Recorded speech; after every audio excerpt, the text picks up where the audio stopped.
माया सभ्यता का पतन।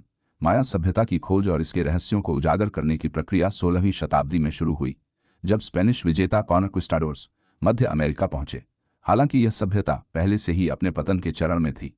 माया सभ्यता की खोज और अध्ययन की कहानी लंबी और चरणबद्ध रही है। यहाँ इसके कुछ महत्वपूर्ण पहलुओं का वर्णन किया गया है। माया सभ्यता के रहस्य। माया सभ्यता कई रहस्यों से घिरी हुई है, जो आज भी इतिहासकारों और पुरातत्वविदों के लिए एक गूढ़ पहेली बने हुए हैं। यहाँ कुछ प्रमुख रहस्यों का उल्लेख किया गया है। सडेन डिक्लाइन, अचानक पतन। माया सभ्यता का पतन अचानक हुआ, लेकिन इसका कारण आज तक स्पष्ट नहीं हो पाया है। 9वीं शताब्दी के आसपास प्रमुख माया शहरों को छोड़ दिया गया। संभावित कारणों में जलवायु परिवर्तन, आंतरिक संघर्ष या कृषि प्रणाली का विफल होना शामिल हो सकता है, लेकिन यह अभी तक रहस्य ही है। एक स्पेनिश विजय। 16वीं शताब्दी। 1500 के दशक में स्पेनिश विजेता जैसे हर्नान कॉर्टेस और उनके अनुयायियों ने माया क्षेत्र में प्रवेश किया। उन्होंने माया शहरों को देखा, लेकिन इस सभ्यता को समझने की कोई खास कोशिश नहीं की। उन्होंने माया पुस्तकों कोडिसेस को ईसाई धर्म के खिलाफ मानकर जला दिया, जिससे माया सभ्यता की जानकारी का एक बड़ा हिस्सा खो गया। तो पहली वैज्ञानिक खोजें। 19वीं शताब्दी।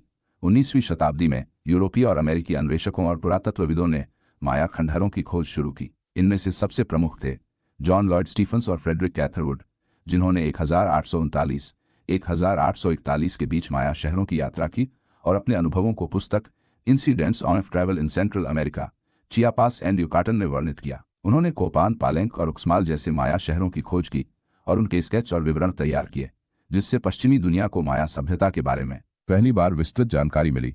20वीं शताब्दी में उत्खनन और अध्ययन। 20वीं शताब्दी में पुरातत्वविदों ने माया स्थलों पर व्यापक खुदाई शुरू की। टैकाल, चिकन इत्जा और पालेंग जैसे प्रमुख माया स्थलों का व्यवस्थित उत्खनन किया गया। इस अवधि में माया लिपि और कैलेंडर प्रणाली को समझने की दिशा में महत्वपूर्ण प्रगति हुई।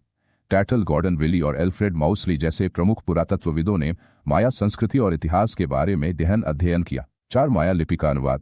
20वीं शताब्दी के मध्य में रूसी भाषाविद यूरी नोरोजोव और अमेरिकी पुरातत्वविद टैटल प्रॉक्टर ने माया लिपि को पढ़ने की दिशा में महत्वपूर्ण योगदान दिया। उनकी कोशिशों के कारण माया लिपि का कुछ हिस्सा समझा जा सका और उनकी संस्कृति, धर्म और इतिहास के बारे में नई जानकारी सामने आई। 5 मॉडर्न डिस्कवरीज। 21वीं शताब्दी। हाल के दशकों में आधुनिक तकनीकों जैसे लिडार स्कैनिंग का उपयोग किया गया है, जिससे जंगलों में छिपे माया शहरों और मार्गों का पता चला है। इस तकनीक से युकाटन प्रायद्वीप में कई नए माया स्थलों की खोज की गई है। इन तकनीकों ने यह भी खुलासा किया है कि माया सभ्यता कहीं अधिक विस्तृत और जटिल थी, जितना पहले माना जाता था। 6 समाज और संस्कृति की नई समझ। हाल के वर्षों में माया सभ्यता के सामाजिक ढांचे, राजनीति, कृषि प्रणाली और धार्मिक मान्यताओं के बारे में अधिक समझ विकसित हुई है। इससे पता चलता है कि माया लोग केवल महान वास्तुकार या खगोलशास्त्री ही नहीं थे, बल्कि उनकी समाज व्यवस्था भी काफी जटिल और विकसित थी। माया सभ्यता की खोज और समझ लगातार विकसित हो रही है, और हर नई खोज इस प्राचीन सभ्यता की जटिलता और रहस्यों को और गहरा करती है।